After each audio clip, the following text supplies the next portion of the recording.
Look closely, the beautiful may be small. All our knowledge begins with the senses, proceeds then to the understanding, and ends with reason. There is nothing higher than reason. The busier we are, the more acutely we feel that we live, the more conscious we are of life.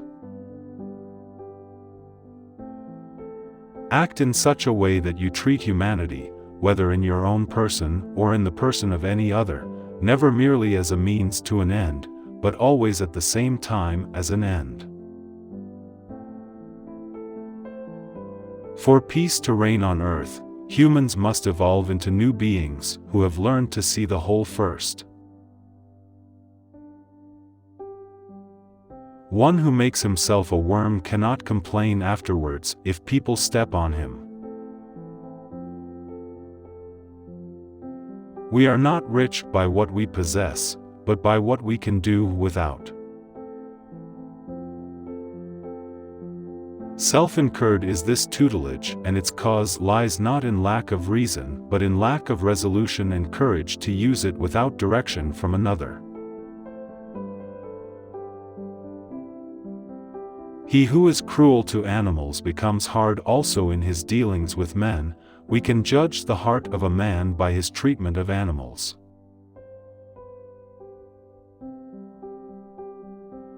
Seek not the favor of the multitude, it is seldom gotten by honest and lawful means, but seek the testimony of few, and number not voices, but weigh them. Enlightenment is man's release from his self-incurred tutelage. Tutelage is man's inability to make use of his understanding without direction from another.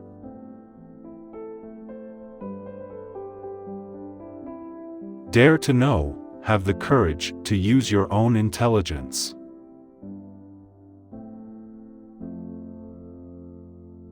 Out of the crooked timber of humanity, no straight thing was ever made.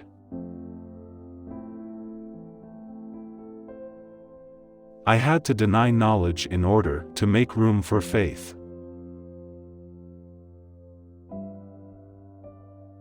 Genius is the ability to independently arrive at and understand concepts that would normally have to be taught by another person.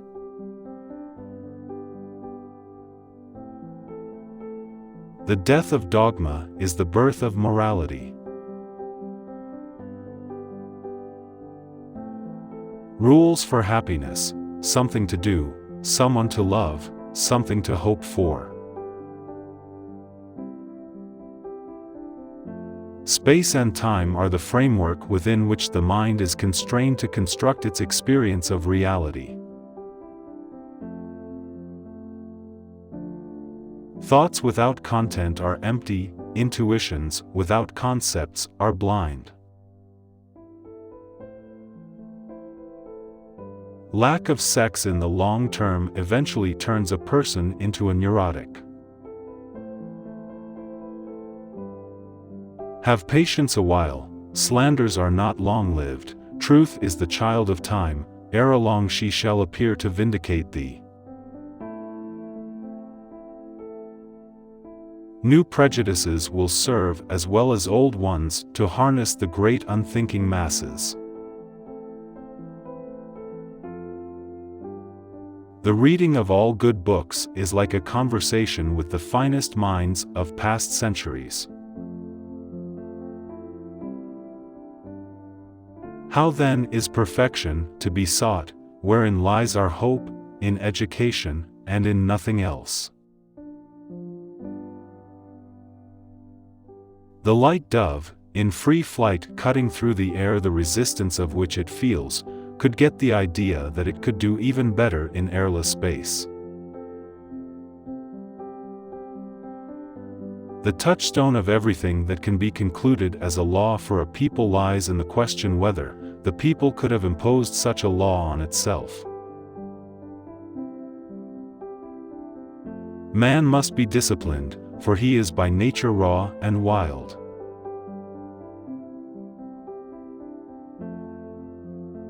In all judgments by which we describe anything as beautiful, we allow no one to be of another opinion. Marriage is the union of two people of different sexes with a view to the mutual possession of each other's sexual attributes for the duration of their lives. To be is to do. Human beings are never to be treated as a means, but always as ends. Simply to acquiesce in skepticism can never suffice to overcome the restlessness of reason.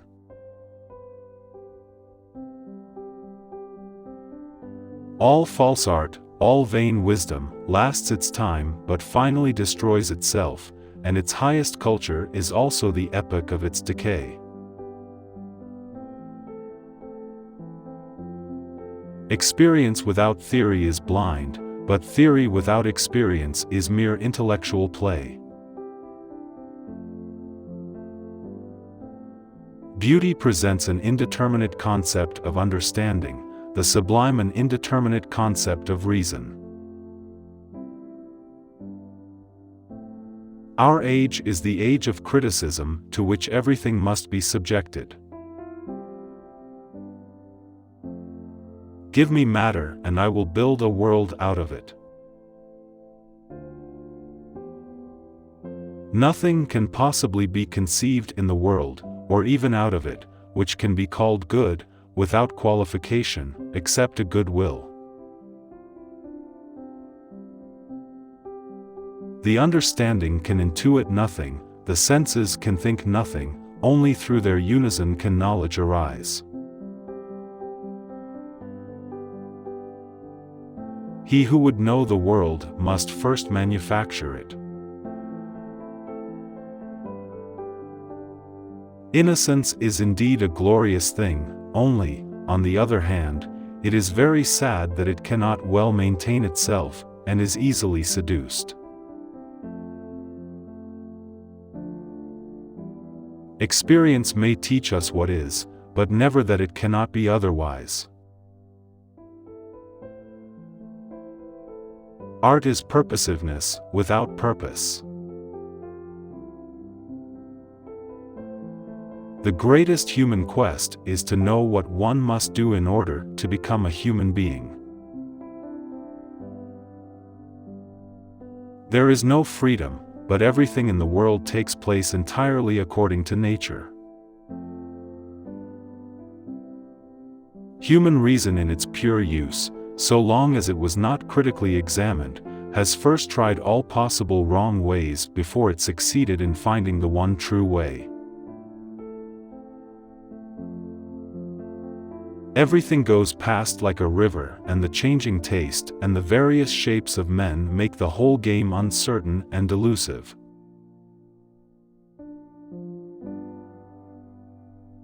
But only he who, himself enlightened, is not afraid of shadows. Have the courage to use your own reason, that is the motto of enlightenment. The main point of enlightenment is man's release from his self-caused immaturity, primarily in matters of religion. The public use of one's reason must always be free, and it alone can bring about enlightenment among men. Religion is the recognition of all our duties as divine commands. Only the descent into the hell of self-knowledge can pave the way to godliness. If God should really speak to man, man could still never know that it was God speaking.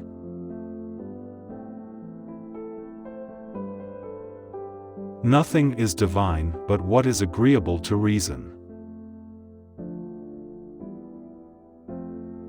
In every department of physical science there is only so much science, properly so called, as there is mathematics.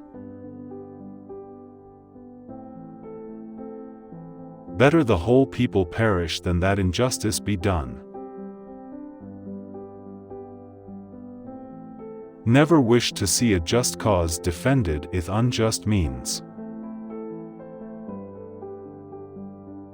The great mass of people are worthy of our respect. Freedom is the opposite of necessity.